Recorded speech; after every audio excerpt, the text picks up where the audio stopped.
Hello, welcome to the Car Podcast with Chris Harris and his friends, episode number 55. Just before we came on air, Mr. Cooper said that's the Carlos Sainz issue. How apt? Because, of course, he had a fantastic result at the weekend. He could have still been at Ferrari. Let's move on straight away to our agenda this week. Cars you wish should have had a cabriolet version but didn't.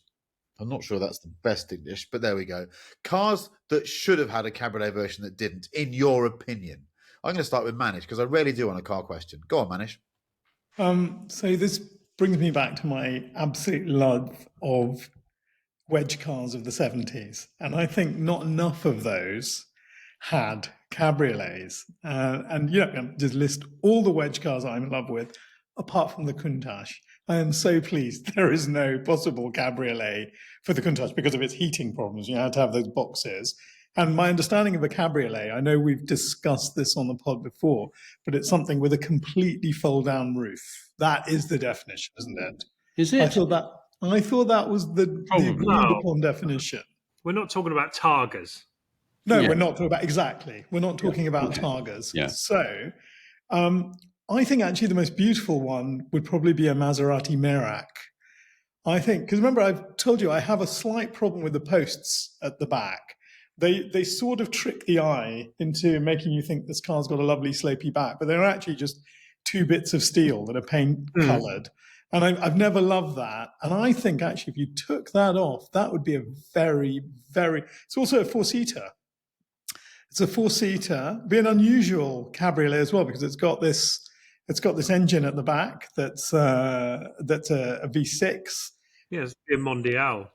Exactly. I think it would be like a very, very pretty Mondial. So that I think for me that would be that's my wedge car miss. The other one I would just honourable second mentions an Alfa Romeo Montreal. I think that such a pretty. That's a good call. Well, I think those two for me, they're my sort of 670s car. We all want a Montreal. They're always shit, but there's a special one being. There's a special one being made, as we know. There's a very special one being made. Yeah. Yes, but I think I was talking to the man who makes this very special one in Bristol, and he was like, "The problem is we all want one, but they're all shit. Even the good ones are shit, and we're making a good one." And that's going to be, yes, a lot of money. So it probably isn't, then you don't look at it as fondly. With two good shouts from Manish. Chris Cooper, what would you have? This is such a good question. We could do this every week because there's so many. There are so many. We might ship a few viewers if we did that. Yeah, well, okay. Well, probably if I do it, yeah. I mean, one way of looking at it is there's a special... It's a bit like the thing we did with pickups. Are there cars they're really shit and they shouldn't really exist? But if you made them into a pickup, they'd still be really shit, but somehow just a bit more amusing. And I think, and I'm sorry, it's a winner again. I think a Cabrio Rolls-Royce Cullinan would be really hilarious. I think it would be really hilarious. It would definitely be funny. It would be like a big version of that. Do you remember when we were growing up, there were lots of war films on and there's comic books, Commando and stuff, and little plastic kits I made. There was a thing called the Kubelwagen. Remember the Kubelwagen? Yeah. Like the German Jedis version of the Willys Jeep. Yes. I don't know why. I found the Kubelwagen really, really appealing as a thing. It looked right. Look at them now, I think we'll look a bit froggy and... Is that the little plastic soldier thing in the boxes? Exactly. One of those things, yeah, Kubelwagen. I reckon a convertible Cullinan would look like a big Kubelwagen. And I just think that would be really... I think that would be just really, really interesting. It's a bit... I'll tell you the other way of looking at this question is... You can tell I haven't had time to think about it today because I've been stuck in something all day for the last 24 hours. Is there a car where there absolutely should not have been a cabriolet version? Yes, Chris, there is the answer. The Range Rover Evoque. Yes, that's true. Isn't that a shocking cabriolet? In fact, that's a crime against cabriolet. Why is that shocking and a Cullinan isn't? Well, because the Evoque isn't a bad thing. The Evoque isn't a bad thing, really. I mean, go there another time. Whereas a Cullinan, it's just no. And I just think, I love a Cullinan. I quite, you said that. I found myself alongside one in traffic the other day. It actually had clear glass and non-drug dealer, plutocrat, Escobar style styling and wheels. I sort of thought, no, do I? It's good. Do I really like? Well, they're I thought fantastic to drive in and ride in. They're I really thought good. actually I could never have one. I couldn't afford one, but I thought it's not quite as shit actually as it could be. But I just think the idea of because the other thing I thought about was, could you have a convertible Ferrari FF? And I thought that would be like the reason why I thought of that. Sorry, I've been really stressed today, and I've been up to here with growing up shit and stuff. So I've got to let my brain just fart. So just sorry about this. It's good. The Maserati Gran Turismo convertible, I really like It's brilliant. because Yeah. it's got that lovely long front and proportion and stuff. And my head today said to me, "How'd you dial that up to make it more long and lovely?" I thought it's a Ferrari FF convertible. That's sacrilege, I have to say, and I wouldn't do it to a living or even semi-dead FF. So let's go with the Cullinan. I think the Cullinan convertible would look like a big Kubelwagen for today's uncertain world. Fantastic. We should do this with Cooper more often. Let's go to Neil Clifford.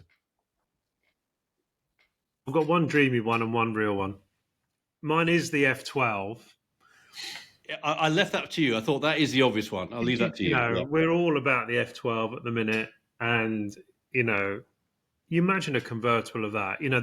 They did a very limited edition, didn't they? 599 thing, but they never did anything on F12.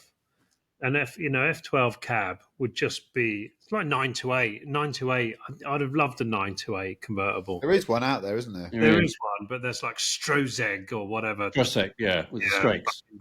But I think the practical, actually the real entrepreneurial commercial thing that you wonder what Volkswagen have been up to for the last fucking 15 years. Why isn't there a beautiful Golf Mark 7 R convertible? Yeah. They're just idiots. They miss that. Because if you look, we're all on Car and Classic, aren't we? A, because we like it, and B, because we've got to do this bloody 2-car garage every 5 minutes. I'm just because I like it.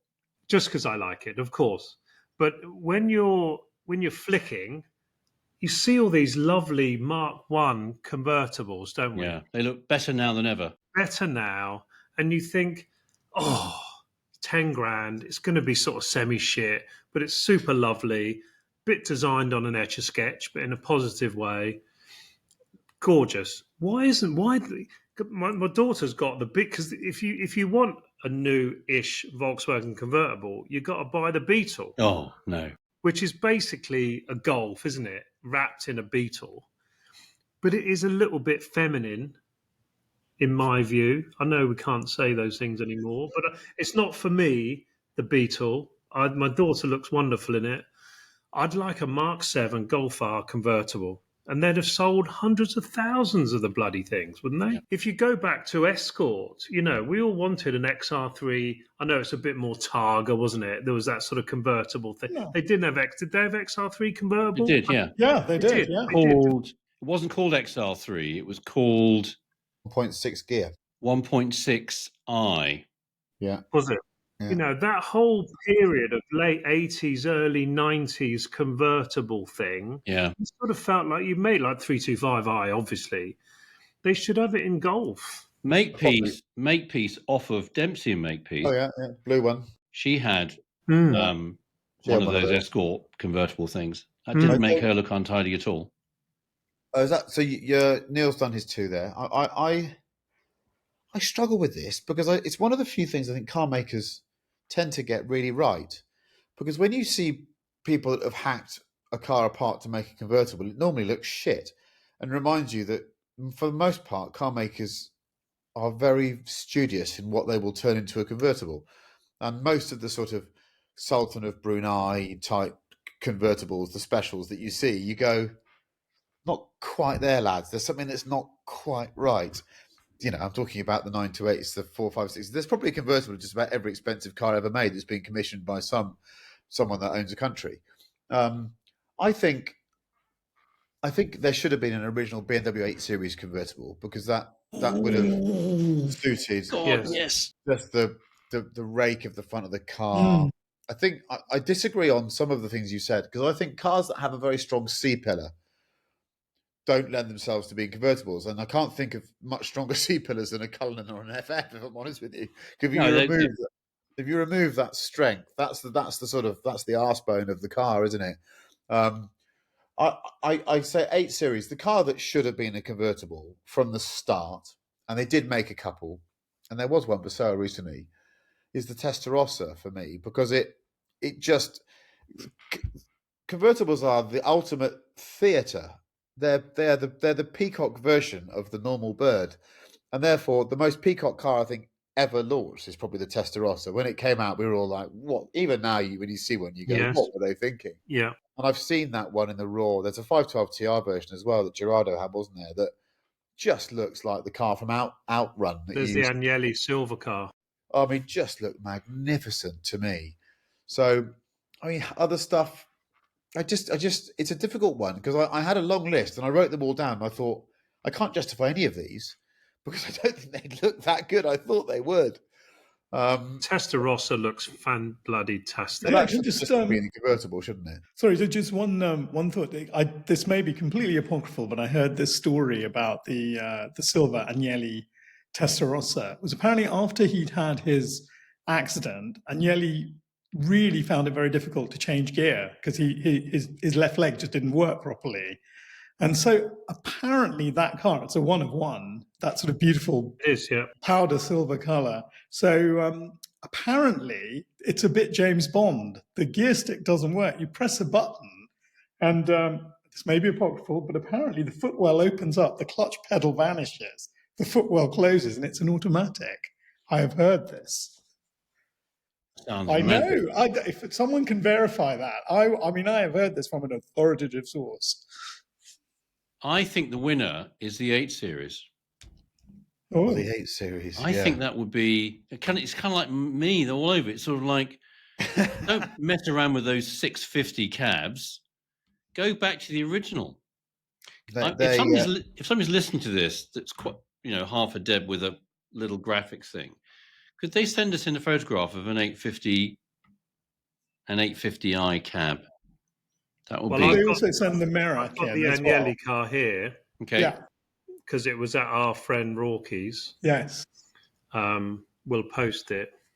But look at that. Oh, God, it's a work of joy, isn't it? It is. I'm sure a bit like that Daytona as well. They built 100 and a few of those, didn't they? And why didn't they do that from the start? Some cars are just born to be convertibles, aren't they? Yeah. I mean, that is just. Yeah, it's just a lot of slack. You want a big flat deck, don't you? And a little cabin, and that just defines that. So here we go. Let's go to the next one, which is here we go. I'm just going to move the soapbox to the center of the stage, and Chris Cooper is going to tell us why he loves smart motorways. Why, and how have the smart motorways and the gantries all turned to shit? They've all turned to shit. Anybody who drives up and down the M3 or around the M25 or in the M1, sorry, this is a bit UK centric. The little gantries where they want to reduce the speed limit, and let's say the 3 or 4 lanes, there should be 4 of those red roundel things with a number in it. I can't remember the last time I saw one of those gantries where all of them were illuminated. It's like 2, or there's like 1 that's half broken. None of them are all there. And suddenly, with no warning, no obvious reason, they come down to 50, and you think, I'll go to 50, and you can see miles ahead. And then the next one, there's nothing on them at all. The gantries are just blank. You get past that one. The next one, it's all clear again. The de-restricted sign. You think, oh, it's fine. Okay, somebody must have cocked that up, but it's fine. You go on another bit, and it's back to 60 again. You think, there's no difference. And then the next one could be 40, and then back to national speed limit. And you just think, something's gone wrong. Something's gone wrong. It's not just a rant because it has consequences. And the consequences are, is it National Highways now rather than Highways Agency? Are they the people who run motorways and stuff like that? I think they just call themselves highways now, don't they? Or whatever it is, yeah. It has a consequence because people are now just ignoring it. Nobody takes any notice of it because they think it's obviously bollocks. It's obviously broken or somebody's fallen asleep. And the reason why it's a rant is it feels so avoidable. It just feels, if you just woke up and just thought about it, you could stop that. You could stop that sort of, it looks and feels incompetent. And right now in this country, we need things not to be incompetent. So the rant is, this is something we could do easily better. Just concentrate on either fix the bloody things or not have this randomness of they're on, they're off, it's 50, it's back to 40, or it's national speed limit. Literally, you can go through up the M1, you can go from 1 to 2 to 3 to 4, and they're all different. And the result, maybe it's deliberate. Yeah, conspiracy theory here. I wonder how many more speeding fines they get if you suddenly go from a 60 to a 40 without realising it. And actually, you do have to bear that in mind. You do have to. So, because I've once or twice recently had to sit in a little classroom full of people learning about speed limits, I'm sort of a bit more sensitive. I haven't got nabbed in Cornwall a couple of times earlier on this year. So I do that thing. I do that. It's literally like bloody musical chairs, hokey hokey. Oh, back to 40. Oh no, back to 50. But it just for a moment. And last time it happened about 2 weeks ago. I thought I've got to have a rant about this. So if anybody from National Highways or Highways Agency, whatever you're calling yourself this week, is listening, we know life is tough, money's tight, investment in lots of things, infrastructure has all gone into HS2. We get that. This doesn't feel like that. This just feels like somebody stopped thinking it's important. And we're generally optimistic. And I think the British are generally reasonable. I've always said it. We're reasonable. Treat us with reason and common sense and logic. We'll obey. And I just feel that the motorway thing has lost the trust of the road user. Rant over. I think the reason why, there's two reasons why the smart motorway thing is a failure. I mean, there's actually 20, but there's two key ones for me. One, I've never heard anyone say those smart motorways are good. I've never heard it. And I think even when just people that don't like driving haven't gone, that was good, they've normally got a story about how they were very confused or they thought they'd been nabbed unfairly by a speed camera because there'd been a change in speed limit that had caught them out.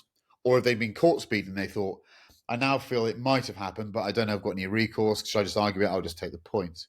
So the consensus of opinion is that they're not very good. I've not heard many things in the last few years that has been so universally not liked by enthusiasts and non-enthusiasts. The other one, and this is the one that makes my piss boil, is that the most common and aggressive way of condemning speeding is the danger it causes, that speed is the greatest cause of accidents. The moment one person was badly injured or killed with a smart motorway, they should have been banned. That should have been enough. And we know there have been several incidents, this is the serious bit, where people have died. But the authorities totally overlook it. It's like a death or a serious injury caused by a smart motorway isn't as sinister as one caused that they decide has been caused by speed. I don't normally like going to these places on these podcasts because I think generally we're happy and we want to have fun and celebrate motoring. But I think surely the moment there'd been a fatality, they should just switch the fucking things off, because at that point they have failed, haven't they? If you lose one life because you've chosen to do something that was probably very, very edgy anyway, they should have been switched off based on the government's approach to serious injuries and deaths on the roads. So that's the bit I don't understand, that they've proved themselves to be a total failure. There's also this awful decelerating in itself from 70 miles an hour down to a lower number in a very short period of time, unless it's absolutely necessary, doesn't seem like a very smart idea either. So you go under a gantry, you're supposed to be going 70 miles an hour. If it says 40 or 50, you have to let off. Everyone else behind you does exactly the same thing. And as we all know, these are the things that cause accidents, changes in speed, sudden changes in speed. And completely agree. The number of times you've gone through these things looking ahead for the deer that doesn't exist or the bit of whatever that's supposed to be lying on the road. But in fact, most of the time they don't even tell you why, do they? You just have a number. And it is very confusing for a driver. Originally, wasn't it sort of to ease the flow of congestion? Yes. So in order that the traffic didn't slow right down, Yeah. and that Correct. was Yeah. the whole. I mean, Yeah. there's the separate thing of the stupid. Let's get rid of the hard shoulder because in Yeah. every fight there's that silly thing, Yeah. which obviously everyone said. But that's an intrinsic part of the smart motorway, was incorporating the hard shoulder as a fourth lane. That's was. absolutely intrinsic. But Neil is right. The original logic was, can't we be clever and manage the flow by bringing down the speed of cars who didn't get this concertina and sort of queuing theory? And that's Exactly. where my rant comes from, is that clearly something's gone wrong with this messiness and incompleteness, and literally sometimes 2 lanes have got something over them and 2 of them haven't. Well, if I went under that one, there was no speed limit in my lane. It was over there, but it's gone to seed. You just wish that we would. We're in danger of being political here, not political, but I wasn't pro Brexit at all. You wish we could have all learned from all the best bits of Europe and said, "Hey, French, you run our motorways," because they fucking do motorways great, don't they? Yeah. Like Italians, you do the food. Germans, you build the cars. French, you run the motorways. Spanish, you do the holidays. I don't know what it gets lost quite quickly, that one, doesn't it? But when you get to France, you're like, oh my god, these guys know how to run motorways. Now it used to be, oh wow, that's because they spend £4 billion more than we do on motorways. But for fuck's sake, we've spent 3 years building one junction on the A3. It's not finished. Yeah, we could have built Italy for what we spent on that. It's not finished. No. It's 3 years to build one junction. We're not very good at it, are we? No, we're not very good at it. You go there on a Friday afternoon, or frankly, heaven forbid, on a Saturday. No one can work Saturdays anymore. There's no one there. No. I mean, fucking pay people overtime and get it finished. See, if I was asked a few years ago, what's your biggest fear on the public highway, it was probably something. I lived in a much more rural place, and I probably would have thought hitting a deer late at night. When the road's clear and you're going quite quickly on the way back from the airport at 11 o'clock at night. If a deer, the number of people I knew that had deers come through windscreens, or terrifying, awful, that you could potentially hurt or kill an animal, that makes me feel terrible. But also the consequences of something coming through the windscreen, pretty. But that I now absolutely have changed that to breaking down in a car or any vehicle, maybe not a motorcycle because they're quite narrow, but on a motorway where the hard shoulder had been converted into a lane of traffic, must be absolutely terrifying. It's scary enough when you've got the hard shoulder. Yes. On the hard shoulder, a lorry coming past you at 50 miles an hour is a pretty terrifying feeling, when that wake of air and the fact your car shakes and you think, do you know what, I want to be over that barrier. I don't care if my car gets hit here. But just imagine if that happened, as it does quite often when it's 4 lanes. It's like, what? Yeah. Silly me. And I'm sure that was and I say this with great frustration and anger, and some bloody management consultant somewhere. Yeah. Bastards. In this case, 100%. Most cases, fucking 1,000%. Had looked at the data of fucking motorways and said, we've looked at the data and we only need a bit of hard shoulder once every half a mile or a mile. Because I've looked at the data and they don't break down that much these days, cars. So tell you what, it's a win-win. We'll convert it into a little extra running lane, free extra motorway, and put a little lay-by in. None of which remotely reflected that if you have an emergency like that, your car breaks down, the last thing you're going to remember is, oh, that's fine, because I've been watching out for all those signs to say the next refuge is in 3/4 of a mile. No, you just shit yourself thinking my car's broken down, it's going to stop.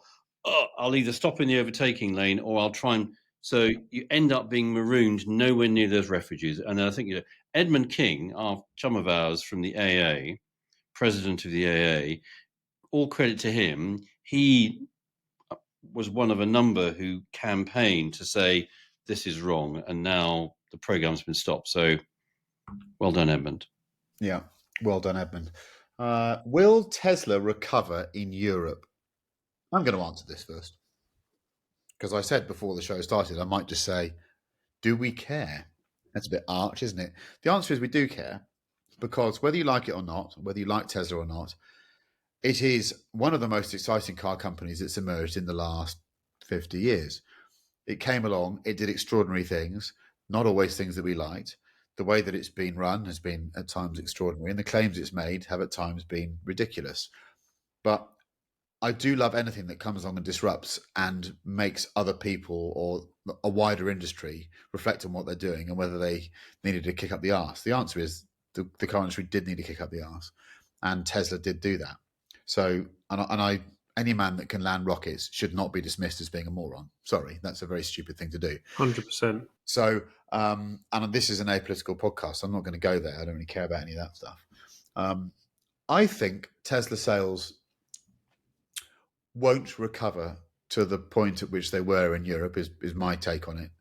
I think the Europeans, for totally different reasons to the Europeans have opened the door to the Chinese, and they're now probably going to spend several months in Brussels trying to work out how to close the door. But sadly, it's already open, and if they try and push it, the hinges will fail, not the door itself.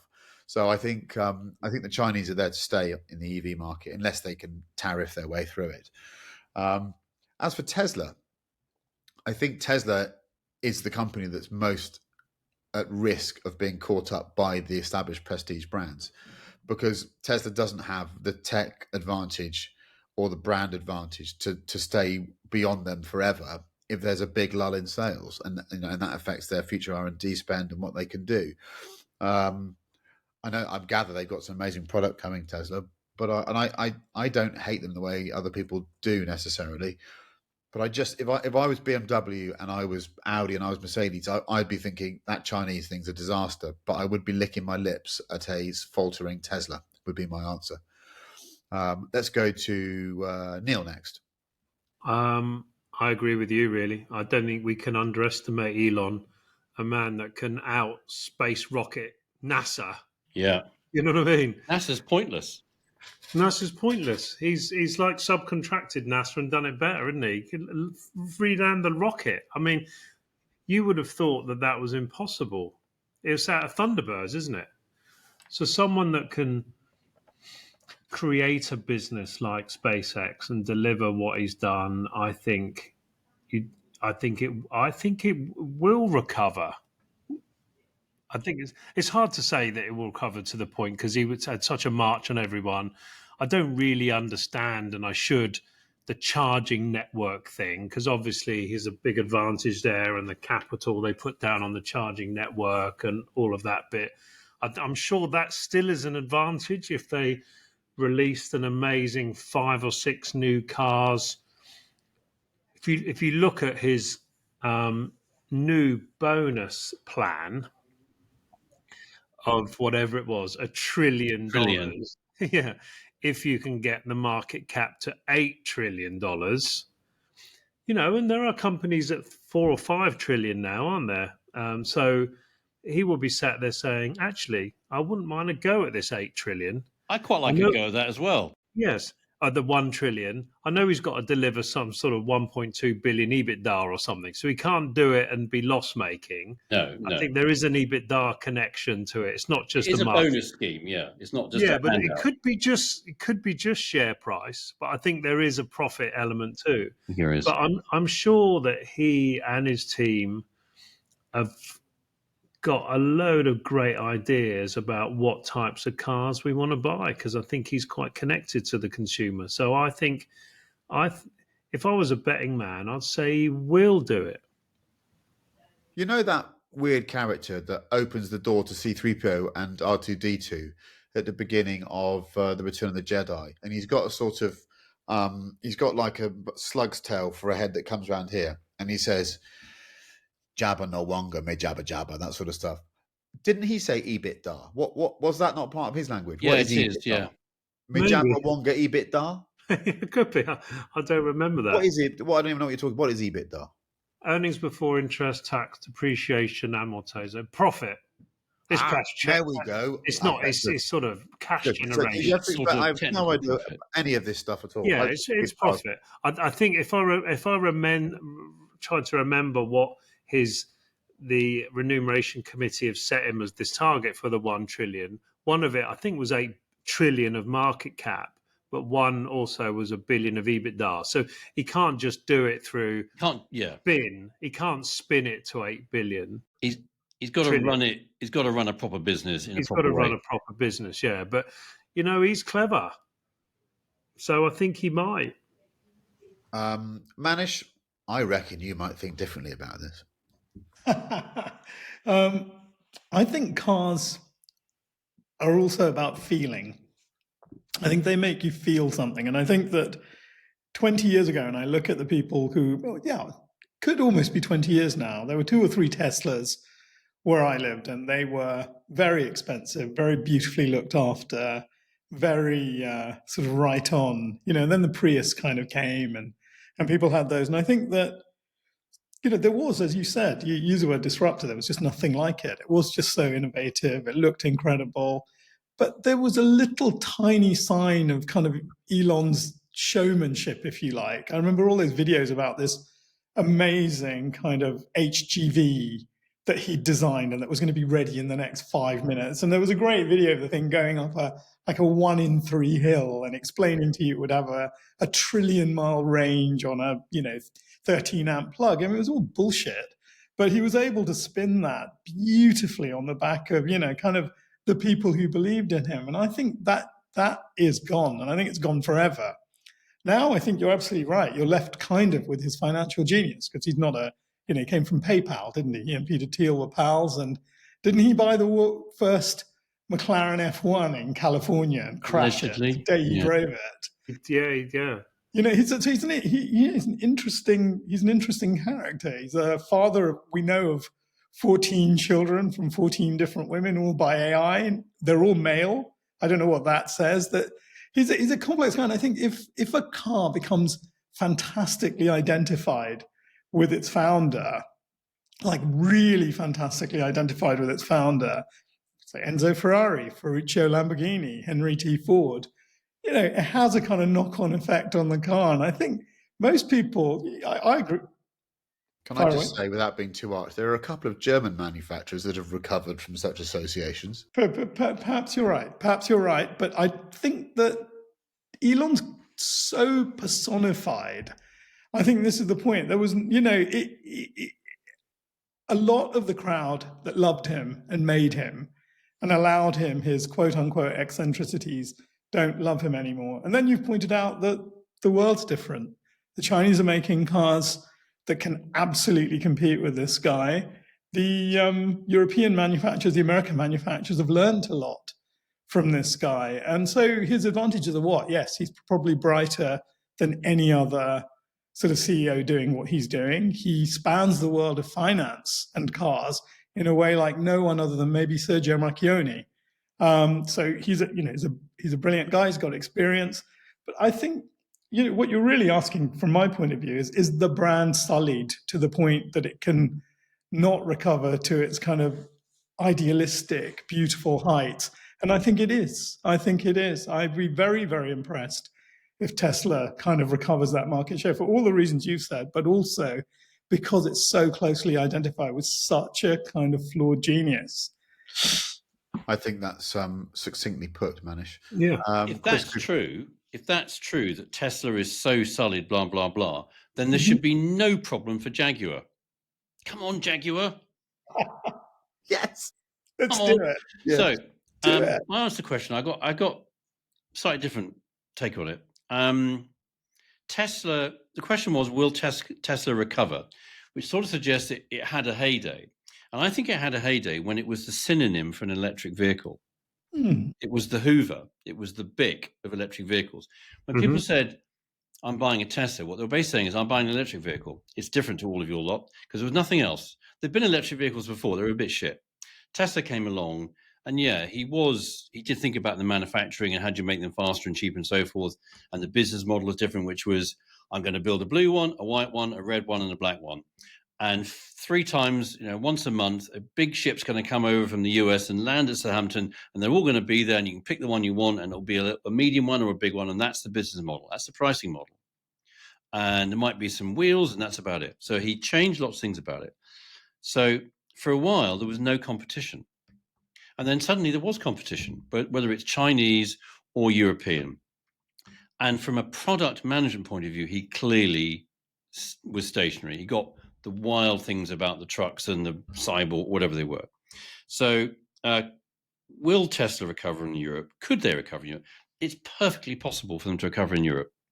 I don't think the brand is an impediment. If the product's good and the pricing's good and the distribution's good and they're reliable and you can get them serviced and they're not particularly more difficult to charge than other EVs, which theirs aren't because of this wonderful, a bit like the bags in Hoovers, they made, I don't know, I'm making this up, but I'm guessing part of Hoover's success was you could get the bags really easily and they only fitted the Hoover thing, blah, blah, blah. And that was all part of the user experience. The user experience of a Tesla has always seemed to be a little bit better thought out. So could Tesla recover? 100%. Will they recover? It comes down to, interesting, and I think I'm with Neil on this one, if he's serious, rather than it's just utter fanfare, no one thinks remotely is going to get this $1 trillion bonus. But if what's behind that is some hard economics and some planning to say, I'm going to have to do some really clever shit with product and technology and pricing and promotion and distribution and so forth. Otherwise, I'm going to look like an idiot. Then, yeah, it's perfectly possible that Tesla will recover in Europe.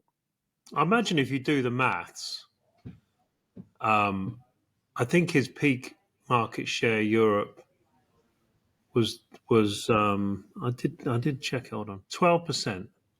Impressive. Of the Right. total car market, not just EVs. Tesla's European market share peaked at 12% in late 2023, with a peak of 12.7.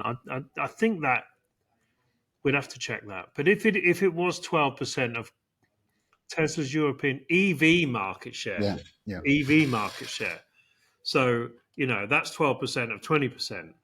It was still an impressive number. I So think maybe in fact, he was only selling 12% of 20 is 3, so he only had 3% of the car market. If the maths say it ain't going to go to 80%, but let's say EV goes to 60, he probably doesn't need to work that hard to actually sell more cars. No, not at all. I think, okay, here's a question that we can't answer, but maybe there is some data out there somewhere.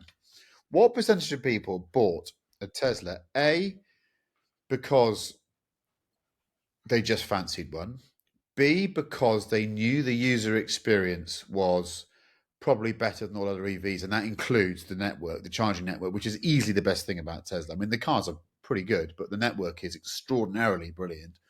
Or C, because they aligned themselves as wanting to look like they were a Tesla owner. Now, I think the number of people that did it for reasons A and B have increased latterly a lot more, but the early adopters, a lot of them, it was a message. It was a Tesla was a badge. It was Apple. It was Apple. It was cars. iPad. But it was a more powerful message. It was I want change. I don't buy into the hegemony of the car industry. And I think those people are the ones that now drive around paradoxically with stickers saying I hate Elon on the back of their car. I mean, it's such a fascinating sort of brand exercise now, isn't it? Because you've got the people that bought into this man and the way he did things now hate him. And they're stuck with his fucking car because they can't get out of the finance agreement. It is interesting how split reputationally SpaceX and Tesla have become, because we love big stuff that goes bang and rockets and shit and Thunderbirds and space rays and everything. And everything SpaceX does seems to completely tap into if I was 12 years old, I'd like it to work like that. And then the next thing they do works like that. That thing, that the rocket launch that comes down, Amazing. like it's returning to Tracy Island, and this little grab thing comes out and grabs it. And just as it stops, you hear those two bang, bang, those snaps of the sonic boom. How cool is that? If I was in the market for a rocket, I'd have one that does that. And then Is you it think, also, anyone else agree with me that I don't actually believe that's real unless I see it in real life? I've seen it. I've been there. It can't be real. it's very, very, Yeah, I literally went to Cape otherworldly. Canaveral or whatever, Orlando, just around the corner. Earlier and today, watched it I go kid up. you not, earlier today, there were 2 nuggets of dog poo next to me that my dog had done, and I tried to pick both up. It took me 3 attempts to pick up the second one. How can he land a fucking rocket on its bum? Yes, I but don't understand. We're not the same species, are we? We're well, not. that's always true in your case. That's not. We're not the same species, right? We're moving on to something that requires even more scrutiny and, frankly, involves even bigger brains, and that is Lando's appearance in Vogue in the last week. I say with a slight chuckle. I'm going to move straight to our man in the industry. He's at the heart. He's on the pulse of the fashion industry. Manish. I had a bit of a think about this. For people who haven't seen this on Instagram, there are No one. several. Yeah, exactly, everyone's seen it, but there are several little vignettes, photos of Lando posing with clothing in various forms. But the best ones, he has a blue sweater and he's kind of pulling it halfway up his tummy, so you can see his abs. But he's also holding a flower rather wistfully. It's just such a fantastic. Is he tenderizing himself in the upper chest area? I don't know, but it's fantastic. They've done something to they've sort of feminized his face slightly because he always has a little bit of facial hair, and he's had obviously a very clean shave, and he's got this completely spotless skin. It's like an airbrushed Lando. And I was thinking about this, and I don't know, but there is one transcendent driver in the last 15 years, a man who's transcended Formula One. It's Lewis Hamilton. And there's no hiding the fact that he's very close to Anna Wintour, and he's been featured on the cover of Vogue. I remember a particular one where he was wearing some form of kilt type outfit. I remembered all that tartan. I mean, it looked kind of great. And Lewis is probably in his last year in Formula One next year. No, I wouldn't say that. Okay, possibly. But Lewis is certainly. That is the chat, though. He is more toward the end of his career. And I'm wondering whether Formula One have suddenly just woken up to the fact that they've had this free ad in the non-Formula One world for the last 15 years. It's not. In the last 15 years, Lewis has just transcended Formula One. He's been in all kinds of publications, doing all kinds of things, and they've just He is woken up. Formula One's marketing department. He really is. People that don't like cars. You're quite right. Absolutely. And so now somebody's woken up and said, "Oi, I think Lewis is going to be gone. Who can we possibly get to be the Formula One poster boy next?" And we all know Lando appeals to teenage girls in a way that I mean, it's just, he is a bit of a pop star, isn't he? He's the boy band of Formula One. I mean, can you imagine doing that with Oscar Piastri, that photo shoot? Go, listen, mate, I'm not pulling my fucking sweater up. Okay, I'm not doing it. He'd just say that. You know? No, he's Harry Styles of Formula One. What was Jensen's comment? That crop top looks itchy. Yes. Yeah. Right on the Insta. He's got a bloody cheek. Have you seen those travel slacks adverts? Listen, I mean, Hold Jensen, on, whatever you say, he's not wearing a cropped cashmere jumper. Yeah, fair enough. Are we too old to judge this stuff? Is it like last week? Is Neil Clifford about to deliver a "shut up, you old fuckers, you don't understand" message? Let's go over to Neil Clifford. No, they're obviously trying to build. I think Manish is right. They're looking at post Lewis, who's the poster boy. I think that's right. And you know what? He looked very handsome and good looking. You know, he should be in a laundrette, shouldn't he? Taking his jeans off. I mean, Nick Kamen. Yeah, he's impressive physique. You're right to say he looks like Superman, doesn't he? Looks handsome, gorgeous. He's got more hair than he's got in reality. I mean, the whole thing is fabulous. I suppose they're just trying to build his brand, right? Whether you like it or not, Formula One isn't like the 1970s anymore. It's about money and brand, and you know, he's probably got 4 agents saying, "Oh well, we've got, we can earn you another 500 million pounds if you do David Beckham's going to look shit one day, Lando." When he's 75, we can put you in the windows of Hugo Boss. That'll get you a couple of million. So Oiled up. it's Right, a I'm putting money you on thing. the spot, Clifford. I'm putting you on the spot here. You're the most positive man I've ever met. You know where I'm going with this. You know where I'm going with this, right? Normally, on our little WhatsApp group, if any of us get a bit snipey and a bit negative, he comes in and goes, "Oh, you're all miserable fuckers. You just shut up and be positive." Yep. When we saw this, you were massively, "Ooh, No, I think it. I don't think.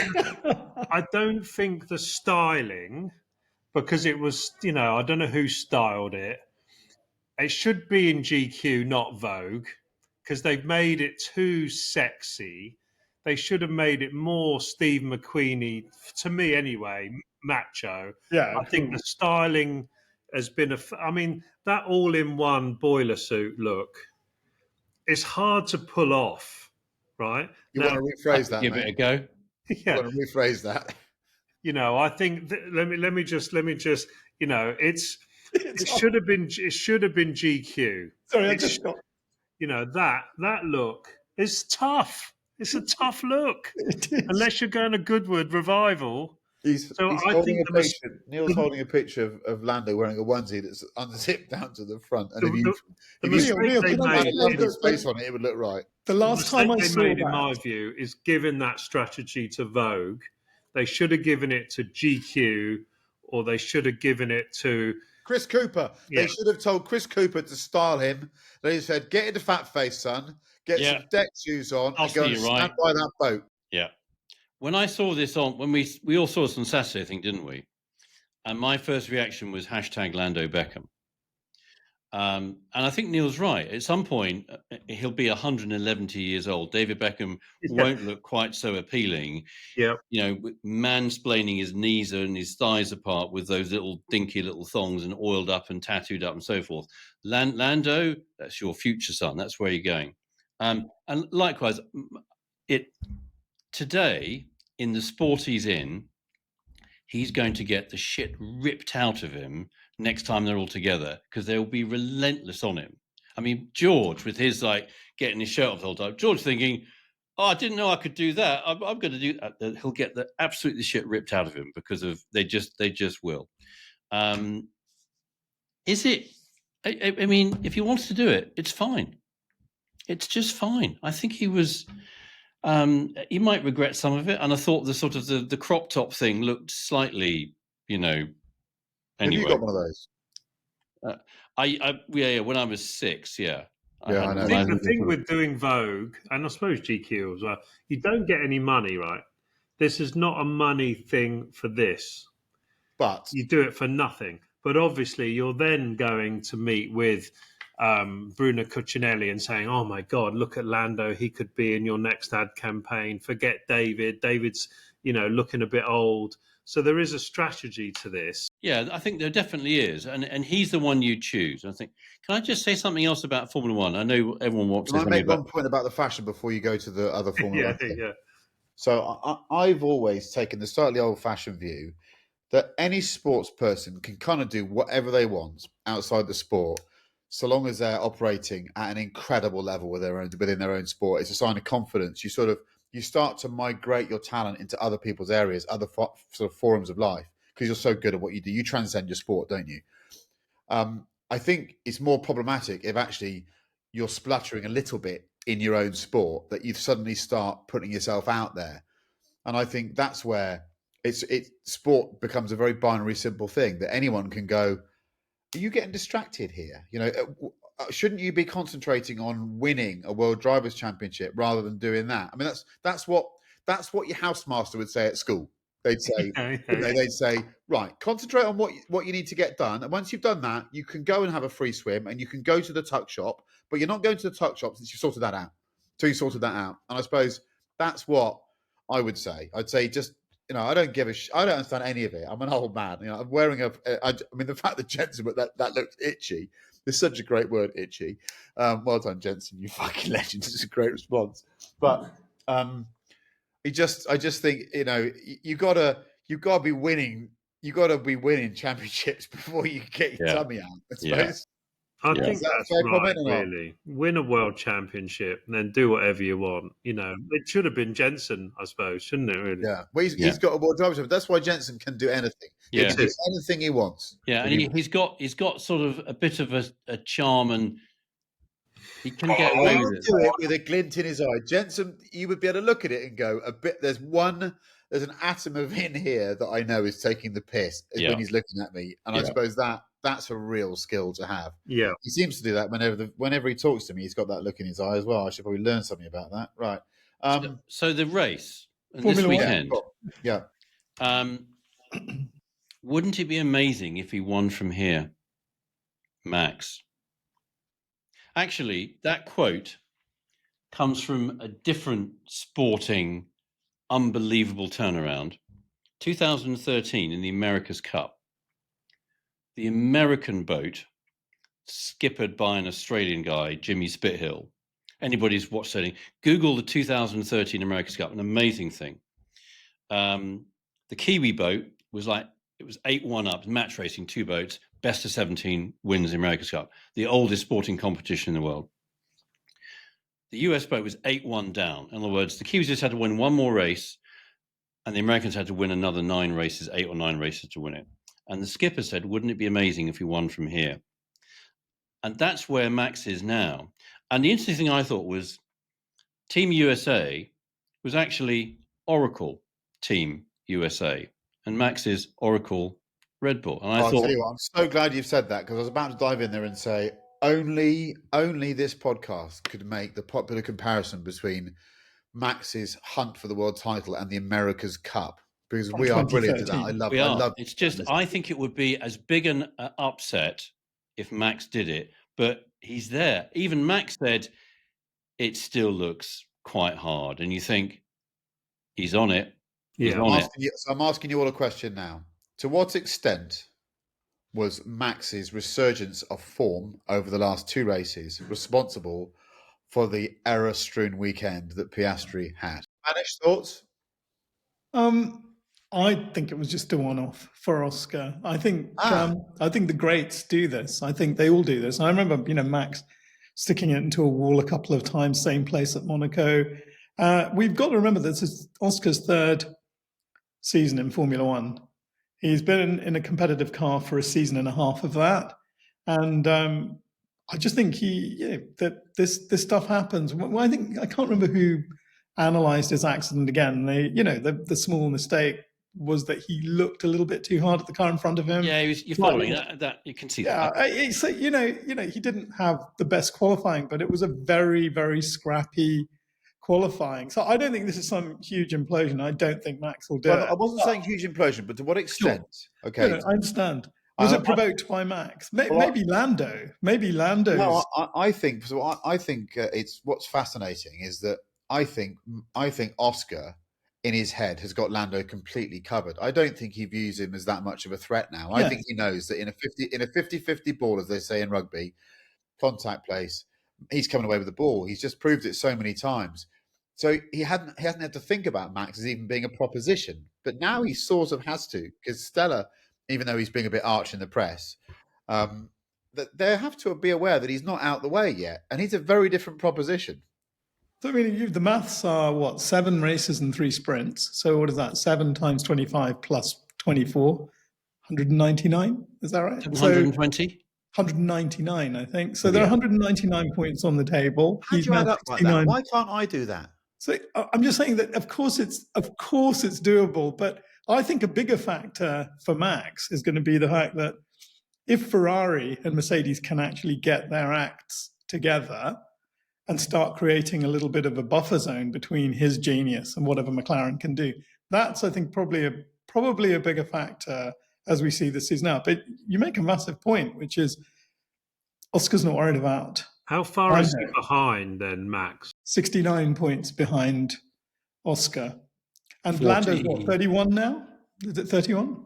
If Oscar had 2 more DNFs in the next 3 races, Sure. Game on. Matt's won them, suddenly it all looks very It's different. completely And this is the great thing about sport, isn't it?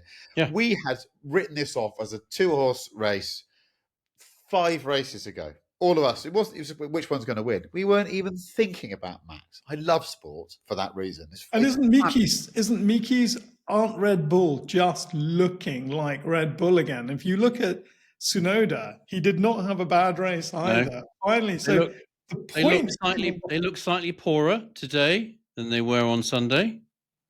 I suspect But they'll cover they it are. with sales of fizzy pop. 50 million quid.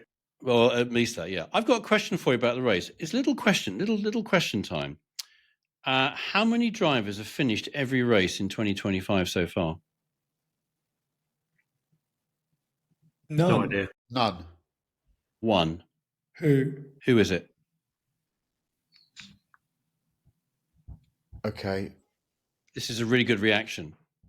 This is a parable for the answer to Russell. the question. No. Exactly. The one Really? nobody ever thinks about is George Russell. Yeah. He's finished every race this year.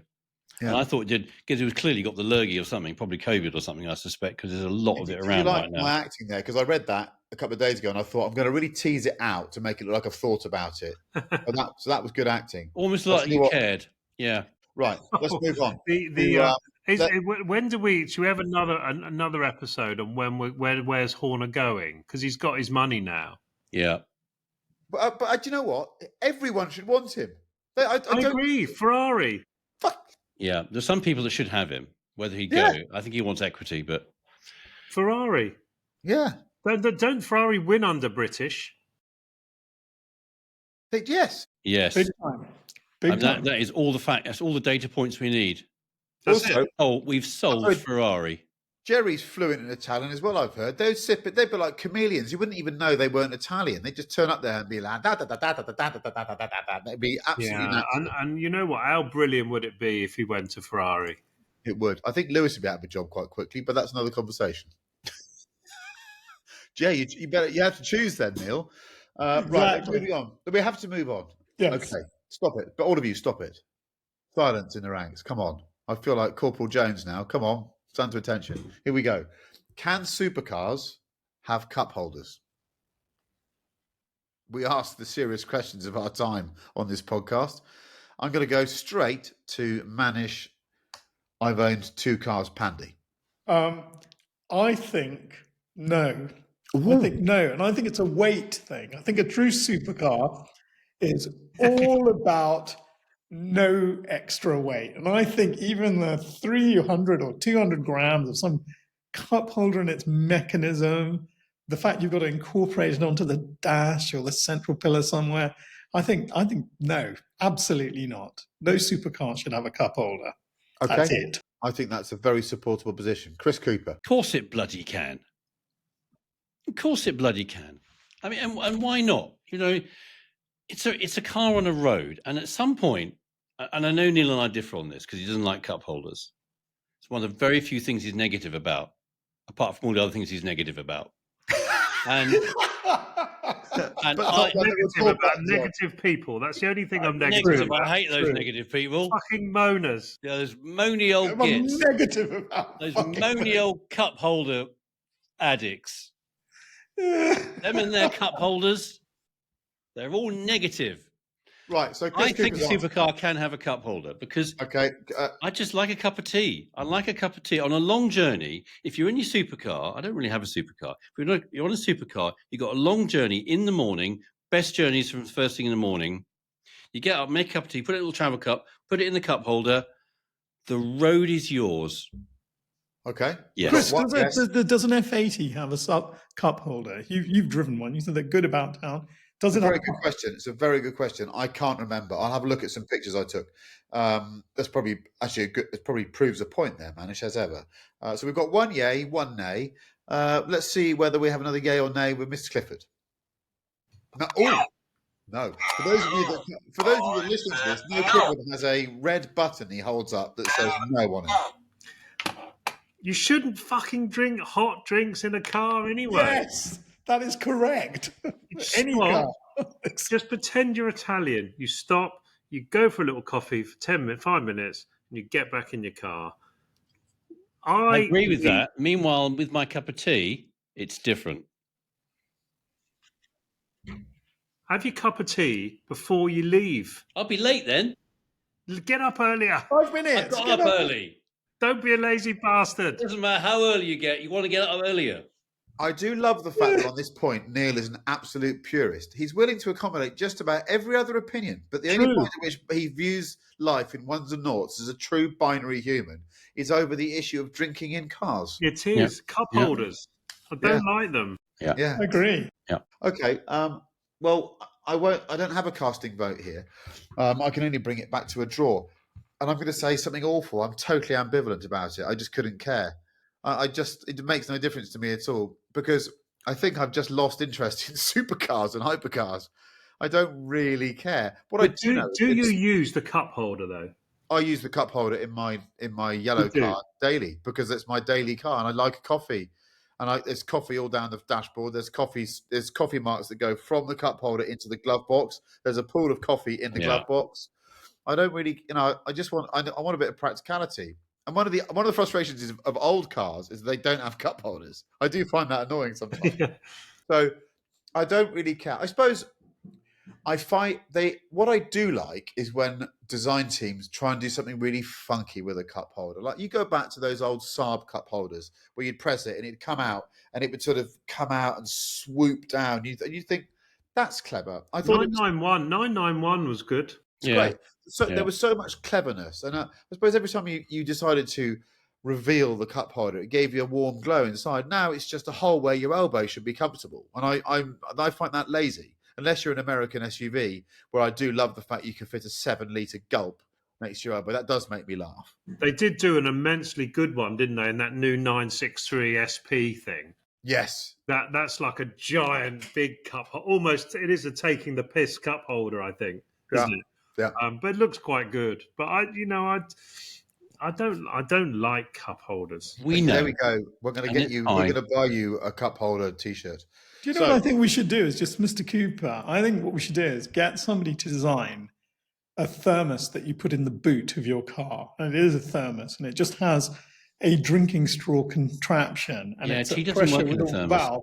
And then no, I just think when you drive and have your tea, you can just suck on it like a Formula One racing driver. It'll never spill anywhere. It's out of the way. I think that's what we should create. He was an absolute disaster with his drink sack as well in the racing cars. That never bloody worked. It's fair to say I do like a thermos. Oh yeah, I don't really. I own them. I never use them. It's sort of a thing that is still in the 70s that I still. You know why? Because it reminds you of your mum, and it reminds you of comfort. Because your mum would go, "Let's get a thermos of hot water, a bit of soup," and it reminds you of comfort. Minestrone soup. No, I'm going to take this. I'm going to take this one level higher. Yeah. Edo Stella, who worked for us, so Andrea Stella's son, he used to work for us. Every single lunch, he had a thermos. You know what his mum would do? She'd make him fresh pasta, and he bought that in his thermos. So he had hot pasta for lunch every day that was homemade. The engineering genius of that family to get a thermos. Pasta in a thermos. That's a strategy. Absolutely. That's good, isn't it? I quite like that. I'm going to write that down. Wouldn't be spaghetti though. No. It was always either penne or it was fusilli. Exactly. You have to choose your shape. Fucking risotto. Come on, Neil. Think about it, mate. No, it's a steak, actually. Just a fucking steak. Big sausage. Actually, let's move on to Abaloy. Right. I'm losing my crew here. There's a lot of disturbance in the ranks. Insubordination, I'd say. I go so far to say insubordination. Shut up and listen, all of you. Okay, here we go. Two-car garage. The time has come to remove yourself from the finance rat race. You don't want to work as much and the kids have left home. You now view the monthly payments on your 488 GTB and M3 Touring as gratuitous. Retirement beckons. You supposedly rent cars because it frees up capital, but that argument is wearing thin now. So you want a sports car on a fast estate that will replace the newer models. Budget is 75 grand for both. A monthly payment-free celebration drive to Italy in March is the reward for this prudent new approach. I'm going to Neil Clifford first. Beautiful. This is lovely. This is real. It's a bit too close to bloody It's reality autobiographical. for comfort, to be honest. Um, so many angles here, but you want a convertible. Now, as you get closer to 60, which annoyingly I am, I don't feel any younger than 30 years ago until you look in the mirror. You look in the mirror, you're like, fuck. But actually, inside, I feel 35. It's the really, same. I suppose this is just what getting old is all about.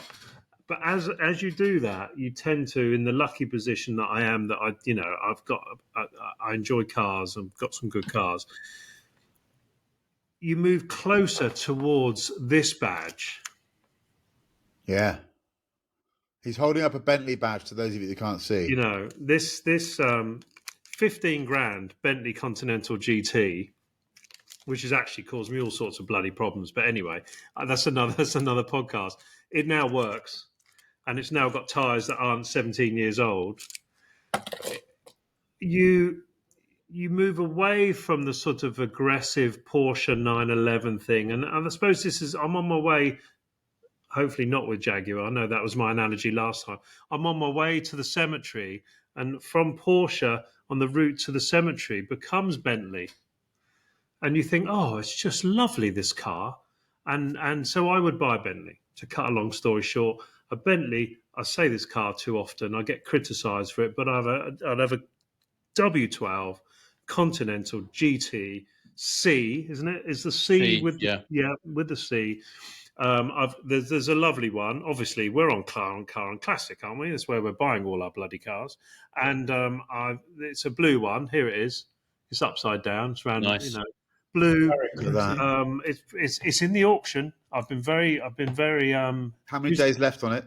No pre-bids. Oh, Neil, you have really done your homework. Well done, Neil Clifford. Well done. The Car and Classic people will be happy. Filter it. If you do the filter thing by newest first, yes, all the lovely ones you can anticipate coming up. I don't do that. And may I just say, what was that? May I just say, the vendor summarises. The car has been lovingly cared for. The mileage is very low for a car of this magnitude, 175,000 miles. It belongs to someone who would enjoy a beautiful and exhilarating drive. Particularly, I thought he was going to say a hand job. Particularly on a summer's day, and it needs to be with someone who will continue to look after this very special and unique, apart from all the other 500 versions of the same car, given this very low mileage. Anyway, so that's going to be 15,995, and then so I've got I've got quite a lot of money left, and well, no, it might be 20 as a convertible, mightn't it? But so fast estate. I found my old RS6 estate. If it's not mine, it's exactly the same as mine. There aren't many Goodwood Green ones. No. It's a really good. Let me just take a quick picture of it. It's as shit cars go. This is a good version of it because it's green, and it's on Car and Classics. It's in the classifieds. Actually, it's not on the auction. It's an absolutely lovely green. That's good. It is non-metallic. It's got a bit of blue in it. It's sort of Brewster, but a bit lighter. In fact, almost a bit better than Brewster, annoyingly. Darker than Irish. Shit car, actually, to be honest. But it's fine. 20 grand. You bid them 18. It's like a boomerang. This car, I think I've owned this car 4 times. I'm not going to buy it again. Hopefully someone else will buy it. It looks great, but it's shit. I'll buy it. Next week, Neil Clifford will almost certainly be the owner of that green RS6. Yeah, exactly. Not bad there. I think in terms of downsizing, that's not bad. I've got 40 grand left. Well, you'll need it for the fucking headlights on the GTC. Right, Manish, what are you going to do in your downsizing? So I was thinking the same thing. I'm the same age as Neil, 58. I can see this coming, and I was thinking for the sports car. Maybe I wouldn't really go for a convertible at this tender age in my life. I'd like something that's sedate. Would your toupee come off, Manish? Well, exactly. My toupee might fly off. So My, do you remember when I say that your hair is too bloody good. I mean, it is your own hair. In case everybody's thinking No, you've got good hair. It's like Lando's. Wow, Yeah. airbrush. So I was thinking that I'd like a car that made me think that I was young again. A car from my past that was a fast car. That was, I know where you're going. So there's only one, and my stepmother didn't have this exact one, but I found this M535. Yeah. I just love that. There's just something about the E28 for me was just such an elegant 5 Series, and to get an M version of that, I think I had a quick look. This is a pre-bid. I think you'd probably get it for around £25,000. It's a bit leggy. It's from Italy. It's a beautiful color. It's black with black, and I think that car would probably see you out. It's such a good car. They're so well made, and they were pretty mechanical, but they had those fantastic little. Do you remember they had the trip computer and the little dashboard, and you pressed it, and all the little buttons would come up. Yes, the brake light, warning light. All of check. All of check, exactly. It was the first time I saw that. So, and I'm going to go for a little brace of BMWs today, which I don't normally do. But I think the second one has to be a bit more modern, and it has to be pretty reliable. And I like estate cars. I think this is a bit Batmobile-y, but it makes me feel it's quite young. Look at this. It's a 3 Series. Move it along a bit more.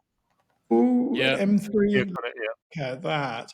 It's actually listed at £48,000. I know it's got the tinted car is glass. that? I think it's an M3. It's not an M3 because it's not got vertical grills, has it? No, you're right. It's not, M340. It is a 340. It's a 340. It's a better looking car anyway. It does say M340 on it, but yeah, M340, but it's not. Yeah, not an M3. Yeah, it's only got 11,000 miles on it. So you would, it's £50,000 worth of car. I think that would also see you out. Yeah, so you you've could got chip them one on that you could drive and you remember being a teenager in it, and the other one is just a gorgeous. I think, and also I like the fact. Well, the reason I questioned it, man, is you've downsized inadvertently. You've gone an M3 340, and I think that's quite often that's the first thing you do. Is you think I like what I've got. I like the way the cabin is. I don't really care about being seen in the really fancy one. I'll just take the one below and I'll own it for cash. That's often that's the contract, isn't it? I'll take the one below, and I don't mind the fact that people might think I've somehow fallen hard times because every month I'm saving myself £1,000. Chris Cooper. I've done something similar to Manish. So I've kind of gone back to my childhood when there weren't really fast estates, but the closest thing to it was one of those. Oh, I saw that. Yes, and it's the twin plenum. And it's sold. Got to have a twin saw plenum. On their Instagram page, it said sold straight away, didn't it? Yes, no, it's not the Nutley one. No, it's the not. Nutley one sold. This is on Car and Classic. This is on Car and Classic. It's got the auction starts on Friday this week. So when this comes out, over 3,500 STI. Why would we ever doubt you? Sorry. Exactly. Well, because you always should do, really. So that's kind of the fast estate. That's the fast estate. And then for a bit of this is a big and beefy British bouncy brace of things. And the other one I'd have would be Bristol. And this starts sometime next week. One of those, an N400. N400 Vantage. I think that would come. Both of those would be below 75k. Manual, so, definitely a manual. Yeah. Oh no, this is automatic. I'd have to choose again. Oh shit, you don't want that. I had 2 seconds to do this lunchtime, so I would probably. That's a very nice car. Whoever's saying that, it's a very nice car for somebody. Maybe not for me. As you could edit that bit. Right. No. I'm moving this on. Can someone just mute Chris for a minute and we'll just carry on here, just to protect what is a valuable agreement and contract that we have with I do really like that. Yeah, that's a lovely car. The right wheels. Yes, the wrong gearbox. I'm getting old. I'm getting old. My left leg and those knees.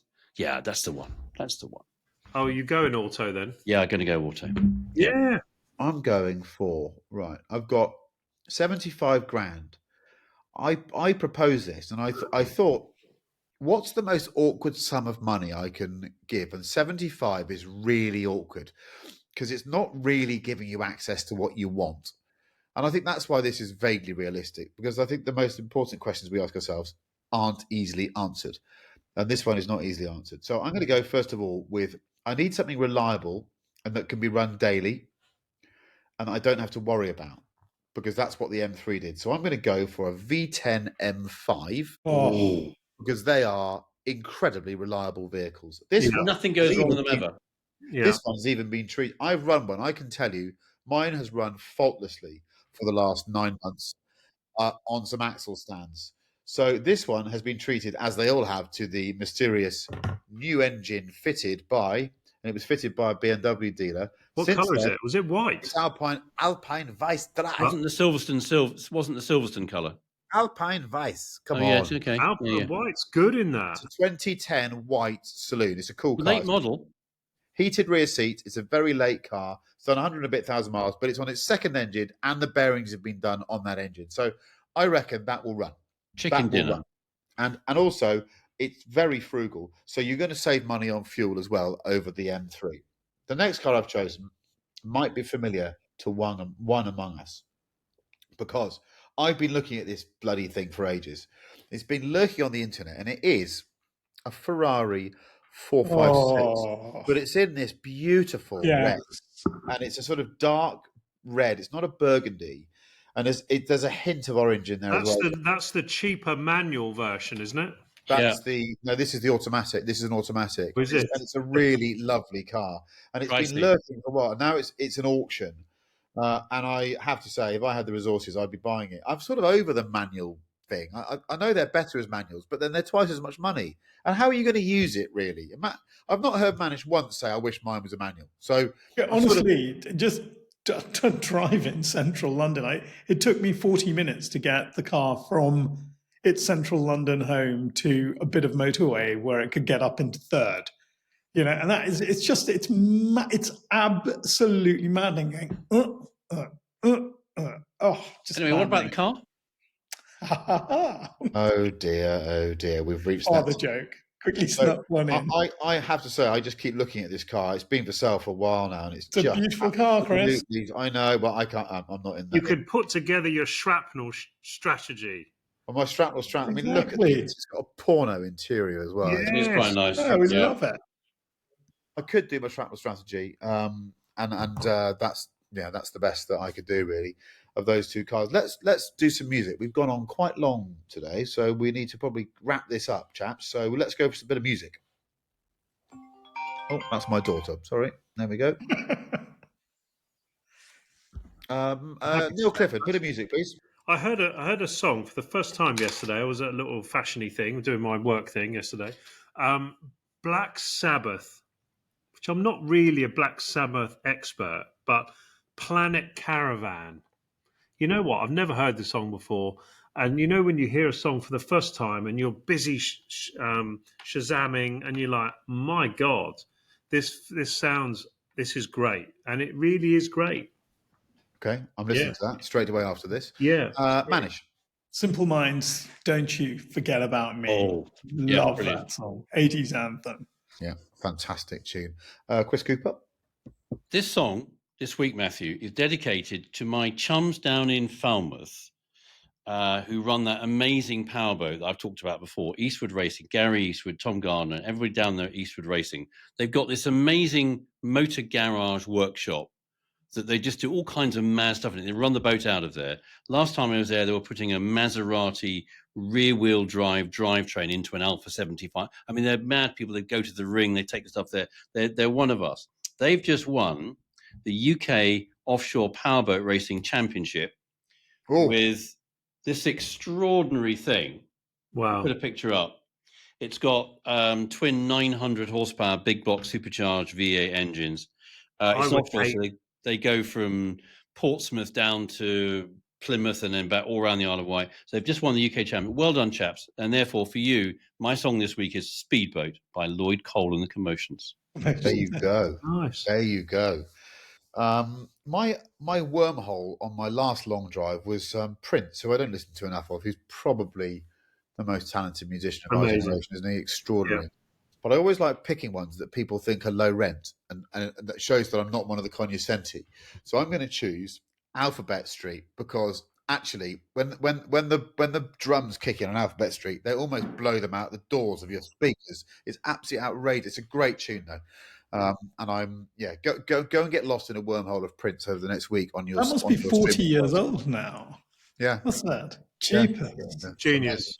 Thank Absolutely. you very much to Neil, to Manish, and to Chris Cooper. I enjoyed that very much. If it was a bit chaotic at times, we apologise. We don't mean to speak over each other, but we can't all sit in the same room because we have busy lives. So you have to put up with our chaos. We look forward to annoying you next week.